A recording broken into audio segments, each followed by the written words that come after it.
ஒரு போலீஸ் சொல்றாரு, போலீஸ் வந்து மக்களின் நண்பன்கிறார், வெறும் தீவிரவாதி மாதிரி இருக்கார். உடம்பு சரியில்லை மயங்க மாறுதுன்னா போய் சாவு, இங்க படுத்தா மட்டும்தான் நாங்க ஹெல்ப் பண்ணுவோம் அப்படிங்கிறாரு.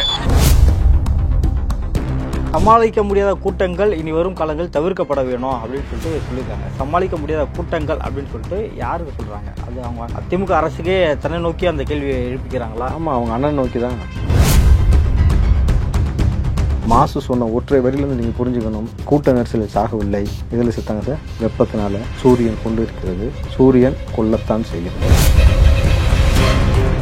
துணை முதலமைச்சர் ஆன உடனே உங்களுடைய அட்மினிஸ்ட்ரேஷனோட லட்சணம் என்னன்றது இப்போ மக்களுக்கு வெட்ட வெளிச்சமாக தெரிஞ்சேன் சார். உங்கள் அப்பாவுக்கு உடல்நிலை அவருக்கு வந்து சீராக இருக்குது, சீராக இல்லைன்னு பல குற்றச்சாட்டு இருக்குது. ஆனால் இதை தாண்டி அவர் கட்சியில் யாரையுமே நம்பாமல், சீனியர் மோஸ்ட் அத்தனை அமைச்சர் நம்பாமல் தான் பிள்ளையை நம்பி தானே பொறுப்பை உடைச்சாரு. குடிதண்ணீர் நீங்கள் கொண்டு வாங்க, அப்போ தான் உள்ளே விடுவோன்னு சொன்னாக்கா, அப்போ நீங்கள் அந்த மக்களை தடுத்து நிப்பாட்டி இருக்கணும். கரெக்டுங்களா? குடிதண்ணீர் கொண்டு வரலனாக்கா மக்களை அழைத்தது யார்? நீங்கள் தான் அழைச்சிங்க, அரசாங்கம் தான் அழைச்சிங்க. நீங்கள் அழைச்சிட்டு அவங்களுக்கு தண்ணீர் கூட கொடுப்பதற்கு வக்கில்லைன்னே அப்புறம் எதுக்கு நீங்கள் இதை நடத்துறீங்க? எதுக்கு நடத்துறீங்க? அப்புறம் உங்களுடைய முதலமைச்சர், உங்களுடைய துணை முதலமைச்சர்லாம் உட்கார்றதுக்கு அழகாக சொகுசு அவ்வளோ ஏற்பாடு பண்ணியிருந்தீங்களே, அது எப்படி செய்ய முடிஞ்சு உங்களால்?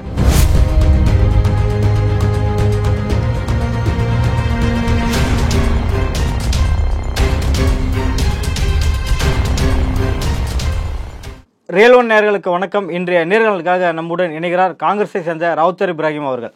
வணக்கம் சார். வணக்கம் ஹரி. சென்னை மெரினாவில் ராணுவ விமான சாகச நிகழ்ச்சி வந்து நேற்று நடந்தது. இதில் 5 பேர் உயிரிழந்திருக்காங்க, 102 பேர் ஹாஸ்பிட்டலில் ட்ரீட்மெண்ட் எடுத்துகிட்டு வராங்க. இதுக்கு வந்து ரீசன் மா சுப்பிரமணியம் அவர்கள் என்ன சொல்கிறார் அப்படின்னா, நாங்கள் வந்து ஏற்கனவே இந்த நிகழ்ச்சிக்கு வரவங்க கொடை, வாட்டர் பாட்டில் கொண்டு வாங்க அப்படின்னு நாங்கள் ஏற்கனவே சொல்லியிருந்தோம். ஆனால் இதில் கொண்டு வராதவங்க தான் இது போல் இறந்துருக்காங்க, இது போல் பாதிப்புக்கு உள்ளாக்கியிருக்காங்க. இது வந்து கூட்ட நெரிசலால் ஏற்படலை, முழுக்க முழுக்க வெயிலால் மட்டுமே ஏற்பட்டிருக்கு அப்படின்னு சொல்லிட்டு ஒரு காரணம் சொல்லியிருக்காரு. இந்த உயிரிழப்பை வச்சு யாரும் அரசியல் பண்ணாதீங்க, உங்கள் டிஆர்பி ரேட்டுக்காக எதுவும் பண்ணாதீங்க அப்படின்னு சொல்லிட்டு ப்ரெஸ்ஸில் ஓப்பனாகவே சொல்லியிருக்காரு. அதாவது நெரிசலால் சாகலை, சூரியனால் செத்துருக்கு. கரெக்டாக? சூரியன் தானே கொண்டது, இது ஊருக்கே தெரியும்ல. அதாவது மாசடைஞ்சு பல வருஷம் ஆச்சுன்னு நான் சொன்னேன். ஆனால் அப்போ வந்து உங்களுக்கு யாருக்கும் புரியல. இப்போ உங்களுக்கு புரியுது அவர் சொன்ன ஸ்டேட்மெண்ட்டை வச்சு. குடிதண்ணீர் நீங்கள் கொண்டு வாங்க, அப்போ தான் உள்ளே விடுவோன்னு சொன்னாக்கா, அப்போ நீங்கள் அந்த மக்களை தடுத்து நிப்பாட்டி இருக்கணும்.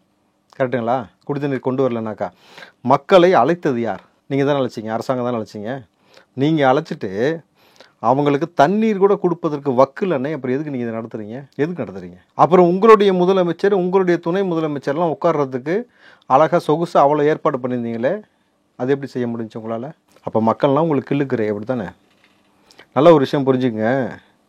இந்த அரசாங்கத்தில் ஒன்று குடிக்க வச்சு கொள்வது, இல்லாட்டி குடிக்க விடாமல் கொள்வது தண்ணியை. கரெக்டாக? இல்லை, அப்படி இருந்தால் ஒரு டேங்க் வந்து ஒரு சில இடத்துல நாங்கள் ஏற்பாடு பண்ணியிருந்தோம் அப்படின்னு சொல்கிறாங்களே. ஆனால் 15 லட்சம் மக்கள் கூடியிருக்காங்க, வந்து ஒரு சின்ன இடத்துல அடைக்க முடியாது, ஒரு பரவலாக இருந்திருப்பாங்க. அவங்களுக்கு இது போல் வசதிகளாக சென்று அடையலையா?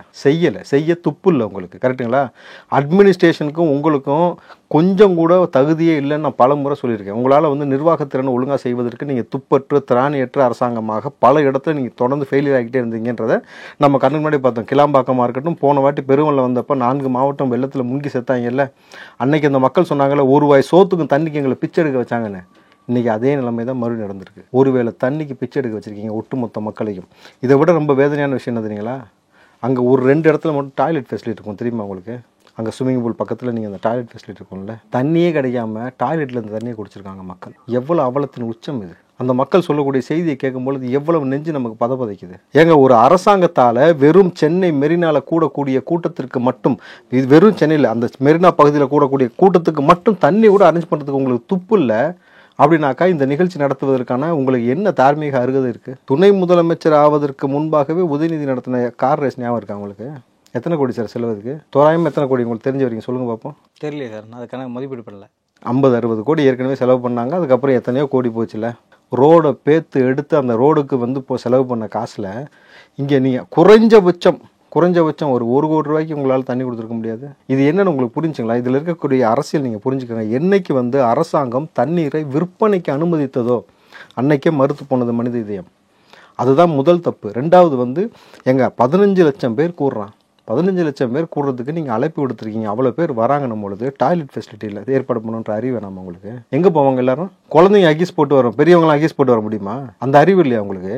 முதல் டாய்லெட் ஃபெசிலிட்டி இல்லை, குடிக்க தண்ணி இல்லை. அந்த மக்களுக்கு தேவையான போக்குவரத்தை வந்து நீங்கள் வந்து சரி செய்வதற்கு முதல்ல வந்து பிற மாவட்டங்கள்லேருந்து காவல்துறையும் அழைச்சிருக்கணும். சார், கேலோ இந்தியா நடக்கும் பொழுது நல்ல ஒரு விஷயம் புரிஞ்சுங்க. கேலோ இந்தியான்னு ஒரு விளையாட்டு நடந்துச்சு இல்லையா? அப்போது நான் நைட்டு கார் எடுத்து ட்ராவல் பண்ணேன் ஈசிஆர் ரோட்டில், கட்டுங்களா? நடுராத்திரி 12, 1 மணி 2 மணிக்கெல்லாம் மாமல்லபுரம் ரோடு இருக்கு இல்லையா, மகாபலிபுரம் போகிற ரோடு ஃபுல்லாக பெண் காவலர், ஆண் காவலர், பெண் காவலர், ஆண் காவலரை நிப்பாட்டிருக்கீங்க நடுராத்திரியில். அங்கே தண்ணி வசதி கிடையாது, டாய்லெட் வசதி கிடையாது. அங்கே வந்து அந்த நடுராத்திரியில் அவ்வளோ பேர் நிப்பாட்டு தெரிஞ்ச உங்களுக்கு ஊருக்குள்ளே மெரினால வெறும் அரை நாள் நடக்கக்கூடிய நிகழ்ச்சிக்கு எதற்காக பிற மாவட்டங்கள்லேருந்து காவல்துறையை வர வைக்கல? அப்போது துணை முதலமைச்சர் ஆன உடனே உங்களுடைய அட்மினிஸ்ட்ரேஷனோட லட்சணம் என்னன்றது இப்போ மக்களுக்கு வெட்ட வெளிச்சமாக தெரிஞ்சா? சார், உங்கள் அப்பாவுக்கு உடல்நிலை அவருக்கு வந்து சீராக இருக்குது, சீராக இல்லைன்னு பல குற்றச்சாட்டு இருக்குது. ஆனால் இதை தாண்டி அவர் கட்சியில் யாரையுமே நம்பாமல், சீனியர் மோஸ்ட் இருந்த அத்தனை அமைச்சர் நம்பாமல் தான் பிள்ளையை நம்பி தானே பொறுப்பை படித்தாரா? துணை முதலமைச்சர் ஆக்கி கொண்டு வந்து உங்களை அழகு பார்த்தாரா? அப்போ துணை முதல்வருக்கு இருக்கக்கூடிய பதவி, அந்த பதவியோடைய பவர் என்ன, வேல்யூ என்னன்னு முதல்ல உங்களுக்கு தெரிஞ்சா? முதலமைச்சருக்கு இணையான பதவி தானே துணை முதலமைச்சர். எல்லா அட்மினிஸ்ட்ரேஷனையும் உங்களால் தலையிட முடியும்ல? ஏன் அதை சரி செய்யலை? ஒரு தண்ணிக்கு ஏற்பாடு பண்ணுறதுக்கு துப்பு இல்லை உங்களுக்கு இல்லையா? தமிழ்நாட்டில் சாராய தட்டுப்பாடு எங்கேயாவது ஏற்பட்டு கேள்விப்பட்டிருக்கீங்களா? சொல்லுங்கள் சார். உங்களுக்கு தெரியும், நிறைய தான் உங்களுக்கு தெரியும். சாராய தட்டுப்பாடு தமிழ்நாட்டில் இது வரைக்கும் ஏற்படவே இல்லை. ஆனால் மெரினாவில் அரை நாள் கூடினதுக்கு தண்ணீர் தட்டுப்பாடு, கட்டுங்களா சார்? அங்கே கடையெல்லாம் தண்ணி விற்றுருக்காங்க, பல கடையவே வச்சு பண்ணியிருக்காங்க சார். பல கடைகளை அப்புறப்படுத்திட்டாங்க சார். நான் என்ன சொல்ல பார்த்தீங்கன்னா, பாதுகாப்பு பணியில் 8000 போலீஸார் ஈடுபட்டதாக சொல்லியிருக்காங்க. அப்படியா? நான் உங்களுக்கு ஒரு காணொலி காட்டுமா? நான் உங்களுக்கு ஒரு காணொலி காட்டுறேன். அங்கே வந்த பொதுமக்கள், ஏதோ நான் சொன்னால் கூட நீங்கள் வந்து ஏதோ நீங்கள் தவறாக நினைக்க வாய்ப்பு இருக்குது. ஏன்னா அந்த திமுக காரங்களுக்கு இதே வேலையாக போச்சு. ஒரு பொதுமக்கள் அங்கே வந்தவர் அமைச்சர் போய் சொல்கிறாரா?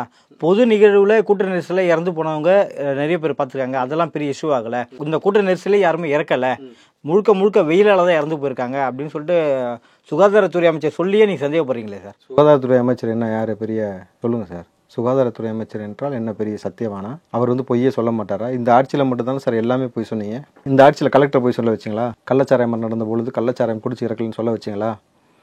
இதே சுகாதாரத்துறை அமைச்சர் தான் போன முறை சொன்னார், 20 சென்டிமீட்டர் மழை வந்தாலும் ஒரு சொட்டு தண்ணி நிற்காது, நீங்கள் யாரும் பாதிக்கப்பட மாட்டீங்கன்னு இவர் சொன்னார். மேயர் சொன்னார், கே நேரு, உதயநிதி ஸ்டாலின் அவர்கள் எல்லாம் சொன்னாங்கல்ல. நின்றுச்சா நிற்கலையா தண்ணி? 4 மாவட்டம் முங்குச்சா முங்கலையா? ஏங்க இதெல்லாம் விடுங்க. ஆவியில் சிறார்கள் வேலை செஞ்ச பொழுது இவங்க என்ன சொன்னாங்க? வேலையை செய்யலை, வெட்டினது ஒட்டினதுனாங்களா? இதுக்கு எல்லாருக்கும் தலைவர் யாருங்க? ஸ்டாலின் அவர்கள். அவர் என்ன சொன்னார்? கொடுத்த வாக்குறுதி 100% நிறைவேற்றி விட்டேன்னாரு. இது உண்மையாக பொய்யா? பொய் சொல்கிறது இவங்களுக்கு ஒன்றும் புதுசு கிடையாது சார். அந்த பொய்யை வந்து எப்படி திட்டமிட்டு சொல்கிறதுன்றது அவங்களுக்கு ரொம்ப கைதேர்ந்த விஷயம். அதான் சொல்கிறேன்ல, மாசு சொல்வதாலேயே எல்லாம் சரி நம்ம எடுத்துக்கொள்ள முடியாது. இங்கே பப்ளிக் அவங்க சொல்கிறது கேளுங்களேன். மிச்சக்கிட்ட 15 லட்சம் பேர் வரணும், கின்னஸ் சாதனை படைக்கணும்னு நினைச்சாங்க. ஏன்னா ஒன்று பண்ணியிருக்கலாம், 15 லட்சம் பேருக்கும் விஷத்தை கலந்து கொடுத்துருக்கலாம். எவ்வளோ பேர் கஷ்டப்பட்டு போனாங்க. ஒரு போலீஸ் சொல்கிறார், போலீஸ் வந்து மக்களின் நண்பன்கிறார், வெறும் தீவிரவாதி மாதிரி இருக்கார். உடம்பு சரியில்லை, மயங்க மாறுதுன்னா போய் சாவு, இங்கே படுத்தா மட்டும்தான் நாங்கள் ஹெல்ப் பண்ணுவோம் அப்படிங்கிறாரு. இப்போ என்ன சார் சொல்கிறீங்க?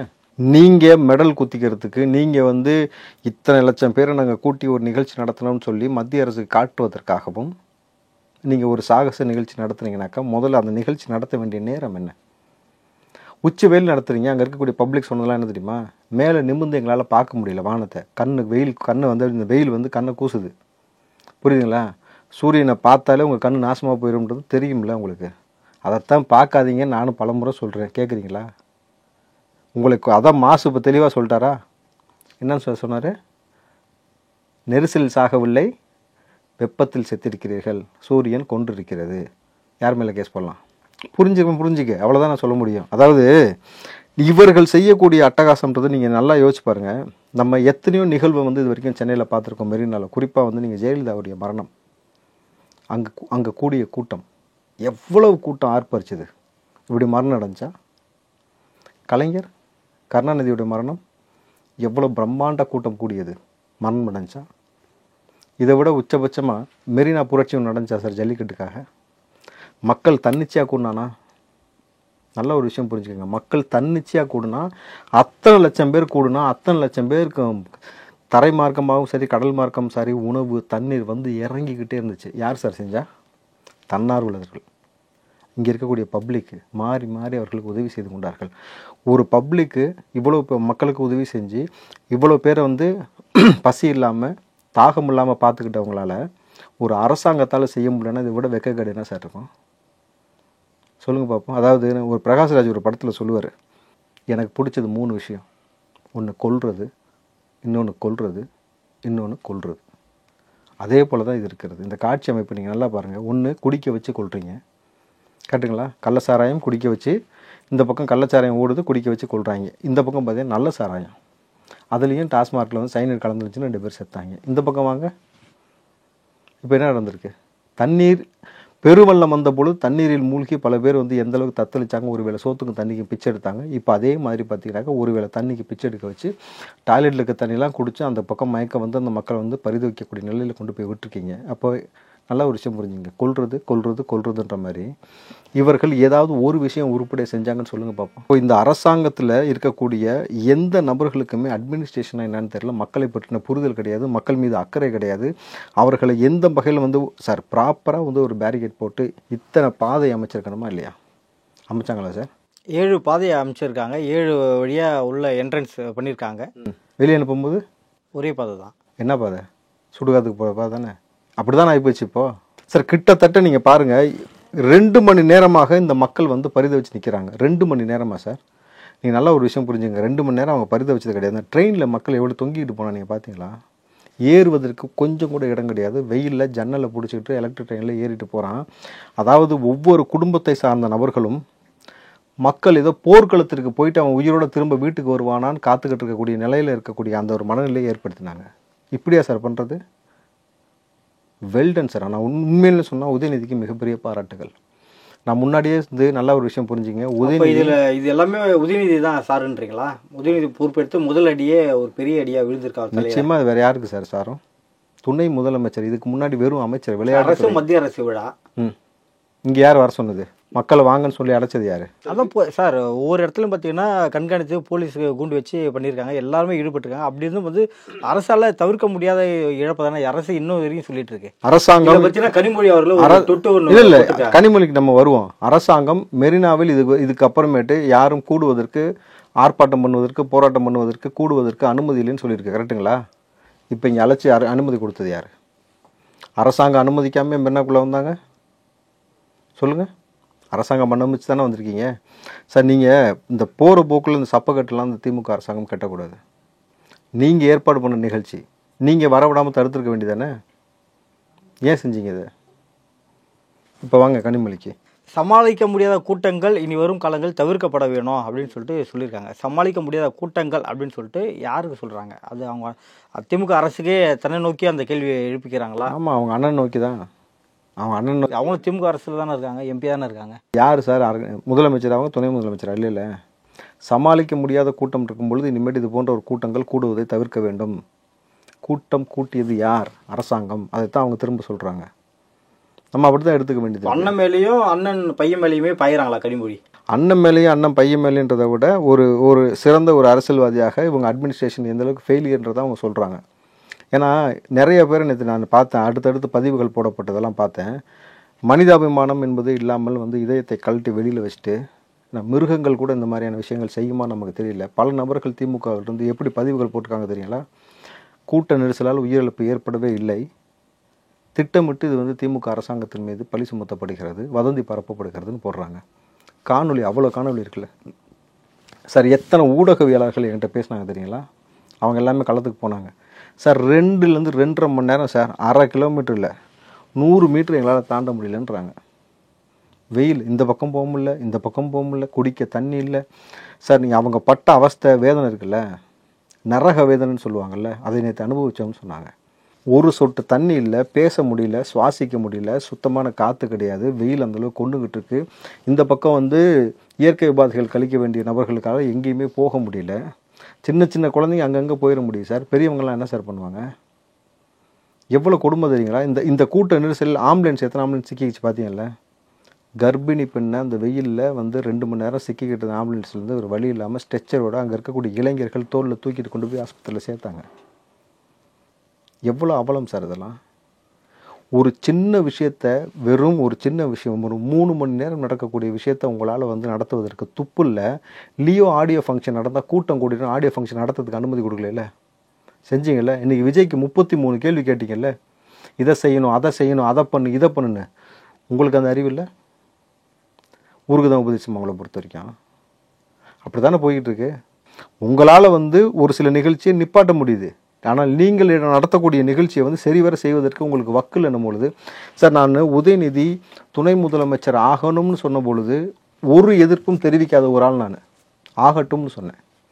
உதயநிதி அவர்கள் துணை முதலமைச்சர் ஆனாதான் நமக்கு 2 விஷயம் புலப்படும்னு சொன்னேன். ஒன்று, முதல் முறையாக துணை முதலமைச்சர் ஆயிருக்கோம், நம்ம அட்மினிஸ்ட்ரேஷனை ஒழுங்காக செஞ்சு தீரணும். இந்த பெருவெள்ளத்தில் அடுத்து வந்து இந்த நவம்பர் டிசம்பரில் வந்து மழை வெள்ளம் வரும்பொழுது மக்களை பாதுகாக்கணும். இனி தமிழ்நாட்டில் வந்து குடியினாலேயோ சாதி வன்மத்தாலேயோ இங்கே இருக்கக்கூடிய எந்த ஒரு அசம்பாவித்தினாலும் ஒரு உயிரிழப்பு கூட நடக்காமல் பார்த்துக்கணுன்ட்டு ஒரு பொறுப்போட செயல்படுவார். அப்படி இல்லாட்டி அவருடைய அட்மினிஸ்ட்ரேஷன் லட்சணம் நமக்கு தெரிஞ்ச கூடி சீக்கிரத்தில். ஏற்கனவே காசியப்பன் பாத்திரங்கள்லேருந்து ஒருத்தன் கப்பு வாங்கினதை கொண்டு போய் நிப்பாட்டினால தான் உதயநிதி இவரோட அட்மினிஸ்ட்ரேஷன் லட்சணம் உங்களுக்கு புரிஞ்சிடும்னு சொன்னேன். இன்றைக்கி புரிஞ்சிடுச்சா சார்? வெறும் 15 லட்சம் பேருன்றாங்க. ஆனால் உண்மையிலும் 15 லட்சம் பேர் வந்தாங்கன்னா 10 லட்சம் பேர்னு வச்சுங்க சார். 10 லட்சம் பேர் கவர்மெண்ட்டு இன்றைக்கி நடத்த போகுதுன்னு சொல்லி தெரிஞ்சு உங்களால் வந்து தண்ணீரை வெறும் தண்ணீர் மக்கள் கேட்டது சார். காசு கொடுத்து வாங்கி குடிக்கிறதுக்கு மக்கள் தயாராக இருந்தாங்க. யாரும் உங்கள்கிட்ட வந்து இலவசமாக கொடுன்னு கூட கேட்கல. ஏன்னா காசு கொடுத்து வாங்கி குடிக்கக்கூடிய அவலமான நிலையில் தான் எங்களை வந்து பழக்கப்படுத்தி வச்சுருக்கிறீங்க. நாங்கள் கொடுத்து குடிக்க தயாராக இருந்த பொழுது அரசாங்கம் அங்கே கொடுக்க முடியல உங்களாலும் பொழுது. இதை விட என்ன சார் உங்களுக்கு தெரிஞ்சுக்கணும்? அட்மினிஸ்ட்ரேஷனை பொறுத்த வரைக்கும் மாசு சொன்ன ஒற்றை வரியிலேருந்து நீங்கள் புரிஞ்சுக்கணும். கூட்ட நெரிசலில் சாகவில்லை. இதில் செத்தாங்க சார். வெப்பத்தினால. சூரியன் கொண்டு இருக்கிறது. சூரியன் கொல்லத்தான் செய்யும். ஆதவ் அர்ஜுனா விசியாவோட துணை பொதுச் செயலாளர் இதில் வந்து ஒரு சில கருத்துக்களை பதிவு பண்ணியிருக்காரு. இவ்வளோ கூட்டங்கள் இங்கே கூடும்போது ஆக்சிஜன் பற்றாக்குறை கண்டிப்பாக வந்து இல்லாமல் இருக்கும், அதுக்கான நடவடிக்கை எடுத்திருக்கணும் அப்படின்னு சொல்லியிருக்காரு. அரசு வந்து போதிய முன்னேற்பாடுகள் எதுவும் செய்யலை, அதோட அலட்சியம் தான் இத்தனை பேர் இங்கே உயிரிழந்திருக்காங்க அப்படின்னு சொல்லிட்டு அவர் சொல்லியிருக்காரு. விசிகால தலைவரே எதுவும் சொல்லாத போது இவர் எதுக்கு சொல்கிறாரு? இது ஒரு அரசியல் செய்கிறாரா ஆதவ் அர்ஜுனா? மக்களுக்கான பிரச்சனையை தெளிவாக தைரியமாக பேசுகிறார் ஒரு ஆண்மகனா. அப்படி தான் சார் பார்க்கணும் நீங்கள். ஏன்னா திருமாவளவன் வந்து இன்றைக்கி ஒரு மாநாடு நடத்தினார்ல, மது ஒழிப்பு மாநாடுன்னு. இப்போ அதுக்கப்புறம் தமிழ்நாட்டில் சாராயம் விற்கல தானே, நிப்பாட்டிட்டார்ல திருமாவளவன். திருமாவளவன் எப்படி நிப்பாட்ட முடியும்? அதான் கவர்மெண்ட்டே சொல்லிடுச்சுல. என்னென்னு நிப்பாட்டினா இப்போ பெரிய மதுவிலக்கு கொண்டு வந்தால் அதிக லெவலில் இழப்புகள் இங்கே ஏற்படும், பெரிய பிரச்சனைகள் சிக்கல்கள் ஏற்படும். சார், ஒரு அரசாங்கத்திற்கு எதிராக நீங்கள் வந்து குரல் எழுப்பி ஒரு மாநாடு எழுப்பும்போது திமுகலேருந்து 2 பேர் நீங்கள் கூப்பிட்டீங்க அப்படின்னும் போது தெரில உங்கள் நாடகம். திமுகலேருந்து வந்த நபர் என்ன சொல்கிறாரு? குறைஞ்சது ஒரு ஆள் இங்கேருந்து கிளம்பும் போது 10 பேரை வந்து குடிக்க வைக்க மாட்டேன்னு சொல்லி உறுதிமொழி எடுத்துகிட்டு போகன்ட்டு. ஏன்டா விற்காமல் இருந்தீங்கன்னா எவன் குடிக்க போகிறான்? அவைலபிலிட்டி தானே யூசேஜ். அந்த அறிவு இல்லையா? இப்போ திருமாவளவன் வந்து சரி ஒன்றுமே இல்லை, இவ்வளோ செஞ்சு திருமாவளவன் ஏன் கனிமொழியை கூப்பிடல? அவங்க தானே இளமுதவிகள் உருவாகிறான்னு சொன்னாங்க. அந்த மாநாடு மகளிர் மாநாடு தானே. திமுக தலைவர் தான் சொல்லுவாங்க. திமுக தலைவர்கள் கோரிக்கை வச்சாங்க, அவர் 2 பேர் தான் அமைச்சாங்க. ஏன் கனிமொழியை கூப்பிடல? நீங்கள் பர்சனலாக போய் கூப்பிட்டு கனிமொழியை ஒரு தலைமை எதிர்த்து எப்படி அதே கட்சி இருக்கவங்களும் அழைப்பு கொடுக்க முடியும்? இப்போ நீங்கள் யாரை எதிர்த்து பண்ணீங்க இந்த மாநாடு? திமுக எதிர்த்து தானே. திமுக எதிர்த்து அவர் தான் சொல்லவே இல்லையே சார். பாஜக அரசு தானே சொன்னார் தேசிய கொள்கையாக இது வந்து கொண்டு வரணும் அப்படின்னு மத்திய அரசில் கோரிக்கை. இப்போ புரிஞ்சா திருமாவளவன் நடக்கும் உங்களுக்கு? இப்போ ஆதவ அர்ஜுனா பேசுறது கரெக்டாக இருக்கா சார்? திருமாவளவன் அவர்களை வந்து இனிமேட்டு மக்கள் பிரஜையாக பார்ப்பது தவறு சார். அவர் வந்து நல்லா நடிக்க ஆரம்பிச்சிட்டாரு, புரியுதுங்களா? அவருக்கு வந்து அந்த நாடகம் என்பது போடுவதற்கு நல்லா தெரிஞ்சிருச்சு, வசனம் பேச நல்லா தெரிஞ்சிருச்சு, எப்படி பேரம் பேசணும்னு தெரிஞ்சுக்கிச்சு, எப்படி வந்து சீட்டு வந்து 2 சீட்டு விசிகா என்பது விடுதலை சிறுத்தை கட்சி என்பது வந்து விழுப்புரம் சிதம்பரம் கட்சின்றது இல்லாமல் அந்த மாற்றணுன்றதில் ரொம்ப முனைப்பாக போயிட்டு இருக்காரு. தவிர மக்கள் பிரச்சனைக்காக உள்ளபடியே அவர் போராடினார்னா போராடல. அவர் இந்த மாநாடை அனௌன்ஸ் பண்ண டேட் எப்போ தெரியுமா? பெரியாரின் பிறந்தநாள் தான் வந்து இந்த மாநாடு செய்வோம்னு சொன்னார். எதுக்கு அக்டோபர் 2 காந்தியின் பிறந்தநாளுக்கு மாறிச்சு? ஏன்னா பெரியாரின் பிறந்தநாள் அன்னைக்கு செஞ்சிங்கனாக்கா ஒட்டுமொத்த பேரும் குடிச்சிட்டவங்க வந்து அமக்கலம் பண்ணுவான்னு தெரியும். அன்றைக்கி தான் வந்து டாஸ்மார்க் இருக்காது. டாஸ்மார்க் இருக்காதுன்னு நினச்சி செஞ்சப்பயே போதையை போட்டு ஒருத்தன் வந்தாங்க. அவ்வளோ பேரும் போதை. கரெக்டுங்களா? யாருப்பா பேச போகிறான்னா என்ன சொன்னாங்க? அம்பேத்கர் நானா ஒருத்தன் பார்த்தீங்களா? வெளியில் மொத்தமாக கூட்டமாக உட்காந்து குடித்தாங்களா? இவ்வளோ தான் சார் அவங்க லட்சணம். இவர் அங்கே என்னப்போ எக்ஸ்பிளைன் பண்ணிட்டு இருக்கிறாரு சார்? உள்ளபடி அரசாங்கத்துக்கிட்ட அவர் குறைஞ்சபட்சம் என்ன கோரிக்கை வச்சுருக்கணும் தெரியுமா? மத்தியானம் 3 மணிலேருந்து நைட்டு 9 மணி வரைக்கும் தான் இனிமேல் டாஸ்மார்க்குன்னு அதையாவது கொண்டு வாங்கன்னு சொல்லியிருக்கணும். அது இந்த தீர்மானத்தை நிறைவேற்றி அரசாங்கத்தை இதை முதல்ல செய்ய வச்சுருக்கணும். அதை செய்ய வைக்கிறது உங்களுக்கு துப்பு இருந்துச்சா? இல்லை இப்போ ஆதவர்ஜினா மக்கள் பிரச்சனை ரொம்ப தெளிவாக சொல்கிறார் பொழுது சார் மக்களுக்காக யாருக்கும் திமுக கூட்டணிலேருந்து இப்படியே வெளியே வரணுன்றது ஒரு முயற்சியை ஆதவர்ஜினா எடுத்திருக்காரா சார்? சார் ஆதவர்ஜினாவுக்கு எனக்கு தெரிஞ்சு அவர் விடுதலை சிறுத்தை விட்டு வெளியில் வந்துட்டாருன்னா அவருக்கு நல்ல எதிர்காலம் இருக்கும். இல்லை விடுதலை சிறுத்தையை உடைச்சே வந்தாருன்னா? விடுதலை சிறுத்தை ஏன் சார் உடைக்கணும்? அந்த கூட்டத்தில் அவர் பேசும்போது கூட்டத்தை கண்ட்ரோல் பண்ணும்போது இல்லை அந்த கூட்டத்தை அந்த மது ஒழிப்பு மாநாட்டில் சலசலப்புக்கு மத்தியில் போய் அந்த கூட்டத்தை கண்ட்ரோல் பண்ணார். இப்போ ஆதவர்ஜினாவுக்கு எவ்வளோ செல்வாக்கு அதை பார்த்தீங்களா சார்? ஆதவர்ஜினாவுக்கு தனிப்பட்ட செல்வாக்கு எக்கச்சக்கமாக இருக்குது. நான் அதை தான் சொல்கிறேன். உங்கள் செல்வாக்கே நீங்கள் சார் ஒரு வைரக்கல்லாக இருந்தாலும் அது எங்கே இருக்குதோ அதை பொறுத்து அதோடைய மரியாதை. புரியுதுங்களா? சாதா கல்லுங்க இருக்குல்ல, அந்த கல்லோட கல்லை நீங்கள் கிடந்தீங்கன்னா உங்களுக்கு வைரம் தெரியும்னா என்னன்னு தெரியும். இப்போ நான் போட்டிருக்கேன்ல, இப்போ இது வைரம்னா இது போல் வைரத்தோட வைரம் இருக்கும்போது தான் அங்கே உங்களுக்கு மரியாதை. நீங்கள் வேறு ஒரு இடத்துல கிடந்தீங்கன்னா உங்களுக்கு குப்பை மாதிரி தானே பார்ப்பாங்க. தயவு செஞ்சு ஆதவர்ஜினா நீங்கள் வெளியில் வந்துருங்க. நீங்கள் வெளியே வந்துட்டிங்கனாலே உங்களுக்கு நல்ல எதிர்காலம் இருக்கும். ஏன்னா மக்கள் பிரச்சனையை தைரியமாக பேசுவதற்கு இன்றைக்கு எந்த தலைவர்களுக்கும் துணிச்சல் கிடையாது. குறிப்பாக திமுக இருக்கக்கூடிய தலைவர்களை சொல்கிறேன், திமுக கூட்டணி இருக்கக்கூடிய தலைவர்களையும் சொல்கிறேன். சார் இப்போ இந்த விஷயம் இவ்வளோ பெரிய விஷயம் நடந்துருச்சுல்ல, 5 மரணம் நடந்துச்சு, மக்களும் தண்ணிக்கு வழி இல்லாமல் பிச்சை எடுத்தானுங்க. எவ்வளோ பேர் அந்த மக்கள் சொன்ன வார்த்தை, தண்ணீர்கள் இல்லைன்னு எங்களை பிச்சை எடுக்க வச்சிட்டாங்கன்னு சொன்ன வார்த்தை, எல்லாத்துக்கும் விஷத்தை கொடுத்து கொண்டிருக்கலாம்னு சொன்ன வார்த்தை, என்ன மோசமான அட்மினிஸ்ட்ரேஷன், இங்கே ஆம்புலன்ஸ் இல்லை, போலீஸ் எவ்வளோ மோசமாக பேசினார் எல்லாமே சொன்னாங்கல்ல. இது வரைக்கும் எந்த அரசியல் கட்சி தலைவர்கள், கூட்டணி இருக்கக்கூடிய தலைவர்கள் அறிக்கை கொடுத்துருக்காங்க சொல்லுங்கள் திமுக அரசாங்கத்தை கண்டித்து? காங்கிரஸ், கம்யூனிஸ்ட், மார்க்சிஸ்ட், விடுதலை சிறுத்தை, தமுமுக, இந்தியன் முஸ்லீம், திக, வைகோ, வேல்முருகன் யாராவது கொடுக்க மாட்டாங்க, பேசவே மாட்டாங்க. ஏன்னா இவர்களுக்கு பழக்கப்பட்டுருச்சு கொத்தடிமையாக இருப்பதும், அவர்கள் திமுக என்ன சொல்லுதோ அதை செய்கிறதும். செந்தில் பாலாஜியை கைது பண்ணி உள்ளே வைப்போன்னு சொல்லும் போது ஆமாம் கைது பண்ணணும்னு சொன்னாங்க. செந்தில் பாலாஜி மிகப்பெரிய தியாகி அப்படின்னு ஸ்டாலின் சொன்னாங்க, ஆமாம் மிகப்பெரிய தியாகின்னு சொன்னாங்க. செந்தில் பாலாஜி அரெஸ்ட் பண்ணதுக்கு அனைத்து கட்சி கூட்டம் போட்டு கண்டன ஆர்ப்பாட்டம் பண்ணுங்க கோயம்புத்தூர்னு சொன்னப்போ ஒட்டுமொத்த கூடாரமாக கூட்டணி கட்சியில் அத்தனை பேரும் போய் ஆர்ப்பாட்டம் பண்ணாங்க. இவ்வளவுதான் அந்த கூட்டணி கட்சியோட லட்சணம். அப்போ மக்கள் பிரச்சனையை பற்றி பேசுவதற்கு இவர்களுக்கு திராணி இல்லைன்னும் பொழுது மக்கள் புரிஞ்சுக்கணும். திமுக ஒரு விஷயத்துக்காக கூப்பிடுதுன்னும் பொழுது நீங்கள் யோசிங்க, ஒன்றுக்கு பல முறை யோசிங்க. ஏன்னா இவங்களுக்கு சொகுசாக ஏர்கூலர் தூக்கிட்டு வரதே இவங்க குடும்பத்துக்கு வேலையாக போச்சு, கரெக்டுங்களா? ஆனால் ஊனா ஏர்கூலர் தூக்கிட்டு இவங்க சொகுசாக இருந்துட்டு சொகுசாக போயிடுவாங்க. ஆனால் மக்கள் இவ்வளோ பேர் வந்திருக்காங்க சார். இந்த நிகழ்ச்சி எத்தனை மணிக்கு நடத்தணுன்ற கூட ஒரு பொது அறிவு இல்லையா சார் உங்களுக்கு? நடப்பு அரசியலுக்கு பல்வேறு கட்சியில் மிக்க நன்றி சார். நன்றி.